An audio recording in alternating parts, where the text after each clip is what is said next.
Bueno, ahora va a disertar Virginia con la mirada holística de enfermería en enfermedades inflamatorias. Virginia es fellow de enfermería en enfermedad inflamatoria intestinal del Hospital Italiano de Buenos Aires. Hola, ¿qué tal? Agradezco la invitación de Panco Gadecu a todos ustedes por estar presentes. Bueno, yo soy Virginia Carral, soy licenciada en enfermería, soy fellow en enfermedad inflamatoria intestinal y soy profesora en el Instituto Universitario del Hospital Italiano. Bueno, mi charla es mucho más sencilla que la de todos. Se trata de la mirada holística de enfermería en enfermedad inflamatoria intestinal. Y para comenzar la charla me pareció importante empezar con una imagen donde sintetiza la mirada integral de la enfermera cuando accede a un consultorio médico, cuando educa al paciente y a su comunidad, cuando hace registro de todas las notas que toma de las entrevistas, cuando interactúa con el equipo multidisciplinario, cuando atiende un llamado por todas las inquietudes que se le presentan, cuando realiza una consulta virtual y cuando responde los mails. Entonces, y cuando interactúa con la familia. Entonces, esta es la mirada integradora que sintetiza el rol holístico de la enfermera.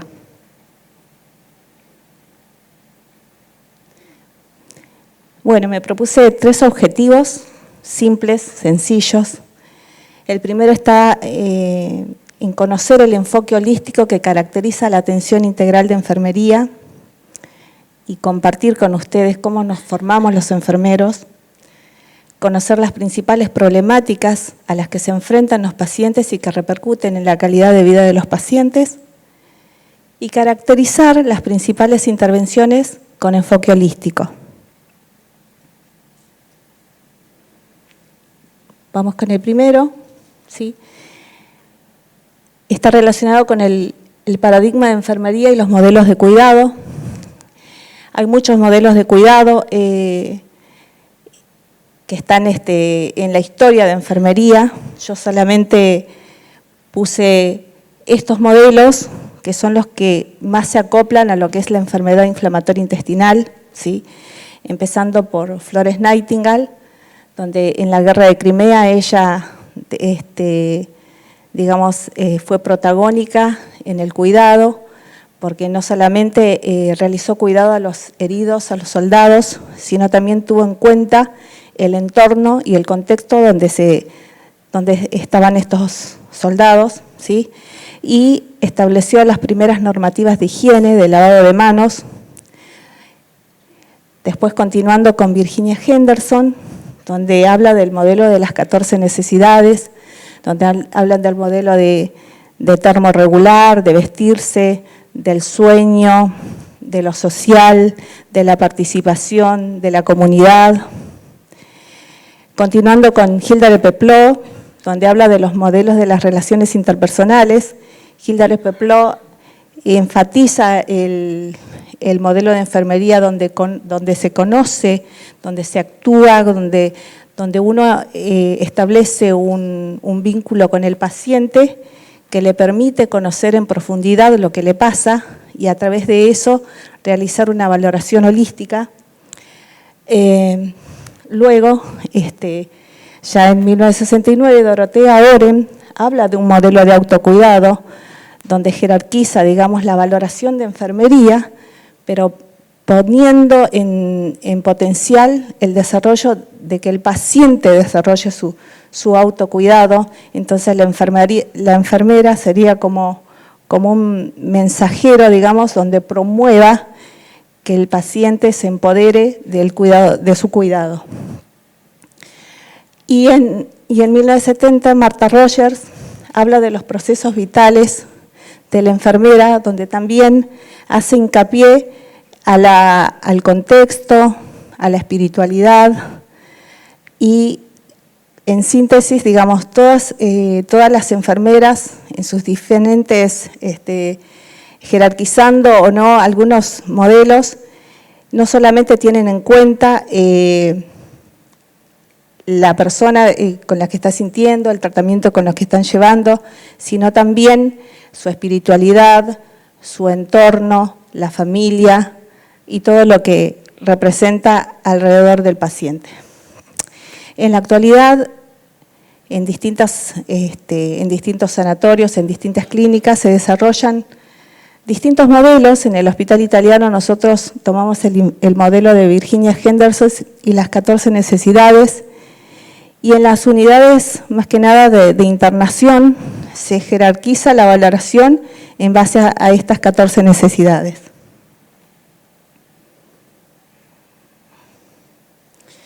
Bueno, ¿cuáles son las principales problemáticas a las que se enfrentan los pacientes y que repercuten en su calidad de vida?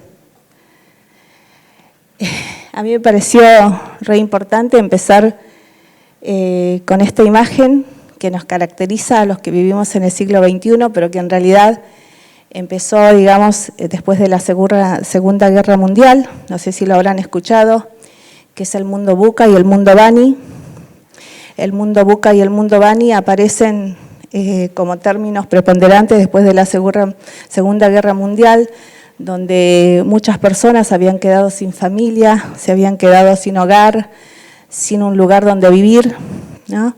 Entonces, el mundo Buca y el mundo Bani está caracterizado por la volatilidad, la incertidumbre, la complejidad y la ambigüedad. Y en un paralelismo, a mí me parece que los pacientes viven, en cierto modo, en un mundo Buca y en un mundo Bani, porque pasan de estados de remisión a estados de brote, donde todo es incierto, donde todo es volátil, donde pasan por episodios de diarreas, donde pasan por episodios de fatiga, de cansancio, que eso los lleva a la desnutrición, a la anemia. Y esto repercute en su entorno social, donde ellos se aíslan a los encuentros sociales, donde aíslan a las reuniones, donde presentan ausentismo en su trabajo, dificultades para trabajar, para estudiar, para concentrarse, donde lo importante para ellos es dónde llegar o cuándo hay un baño próximo. Muchos pacientes o estudiantes que dicen, yo la verdad que no sé si aprendí mucho cuando iba a la universidad, pero sí te puedo decir en todas las estaciones de subte cuántos baños había y dónde estaban. Entonces, todas estas alteraciones producen una alteración emocional que los lleva a tener mayor ansiedad, mayor depresión y baja autoestima.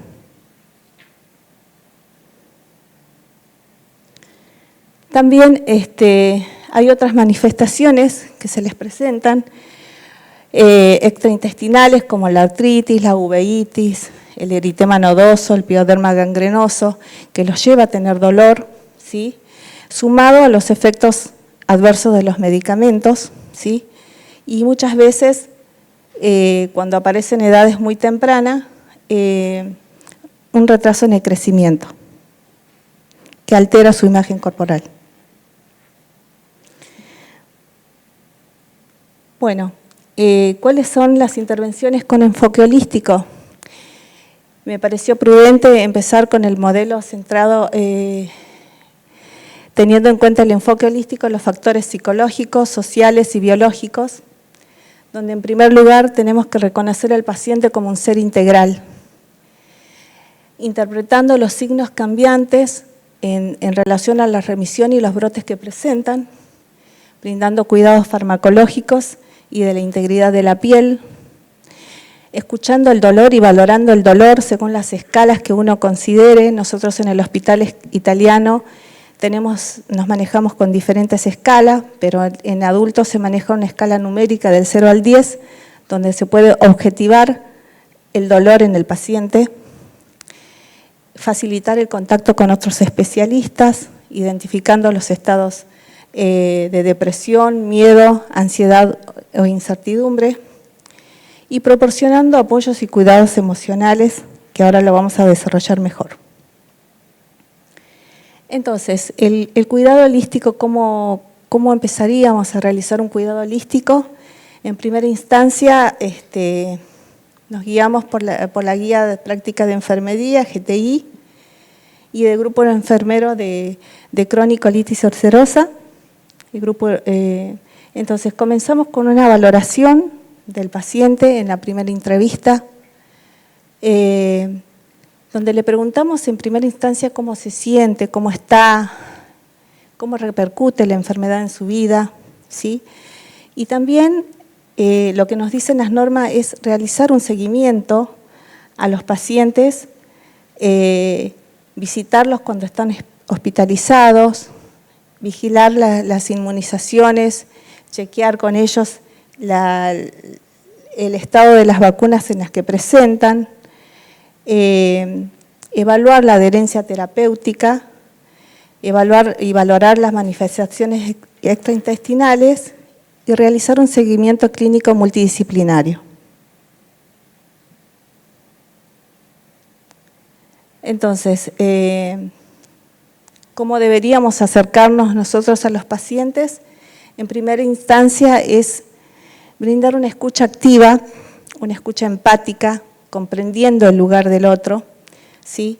En principal, digamos, cuando ellos relatan el manejo de la incontinencia y la urgencia de la eliminación intestinal, preservando su intimidad, garantizando un lugar cómodo, apoyándolos emocionalmente, especialmente a los pacientes ostomizados, ya que ellos tienen una alteración de la imagen corporal por portar una bolsa de colostomía, por el miedo al olor, por el miedo a que se despegue la bolsa de ostomía, ¿sí? Informarles también sobre sus derechos legales, que depende de cada país, de cada estado, teniendo en cuenta, digamos, que esta enfermedad y la adquisición de los medicamentos repercuten en su sistema financiero.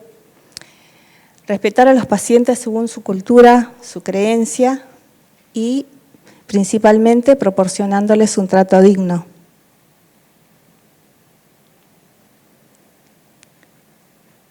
Bueno, la educación del paciente, como ya venían hablando mis compañeras, está relacionado con en primera instancia, valorar el nivel de conocimiento que presentan los pacientes con respecto a su enfermedad, ¿sí? ¿Y cómo valoramos el nivel de conocimiento? Tal vez en la próxima charla la vamos a desarrollar. Podríamos hacer un checklist de preguntas disparadoras, ¿sí?, para poder valorarlas. De ese modo, verificar la adherencia al tratamiento y educar sobre la administración de fármacos biológicos, ir a visitarlos en las unidades de infusión, por ejemplo, valorar en las entrevistas los efectos adversos, chequear la alimentación de estos pacientes. Muy importante, digamos, es educar en los periodos de brote y en los periodos de no brote, qué pueden comer, qué no pueden comer.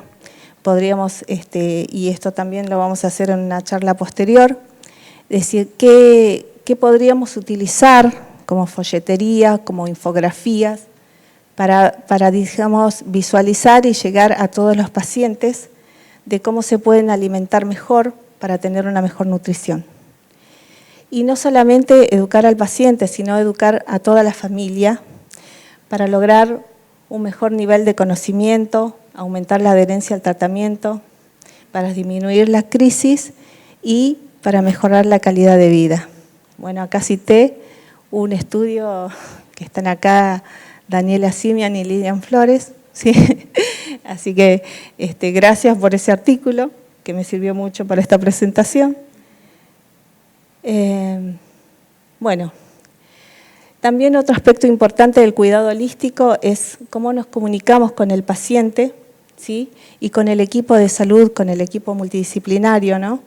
La comunicación fluida, directa, rápida, permite un acceso de calidad y es el primer filtro de llamada para resolver el problema o para derivarlo. Acá el grupo GTI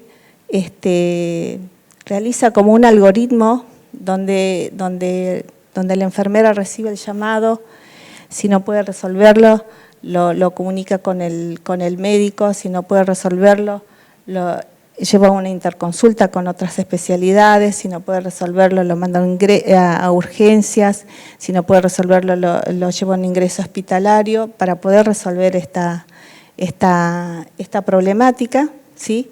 Y las entradas pueden ser a través de una vía virtual o una vía tradicional. También me pareció importante, como cuidado holístico de enfermería, es involucrarnos, como dijeron ustedes, en la investigación, ¿sí? Ya que nos coloca en un lugar preponderante a las enfermeras al tener contacto directo con el paciente, porque nos permite inferir en el cuidado de la persona como un ser biopsicosocial.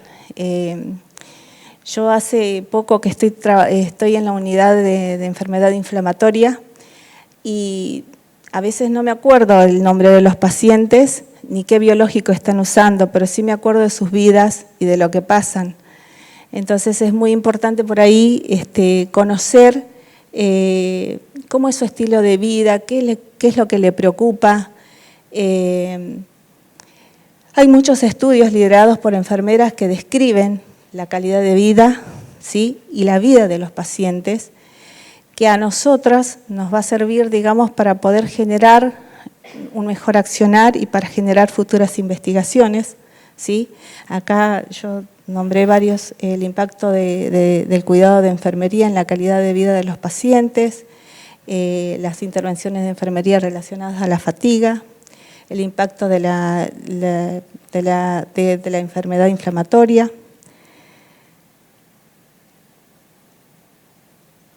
Y como conclusión, la mirada integral de enfermería ayuda a los pacientes a manejar sus síntomas en un episodio de brote, a reducir el estrés, a poder aprender a vivir con la enfermedad, ¿sí? Que los pacientes no son una enfermedad, sino que tienen una enfermedad y que deben convivir con ella.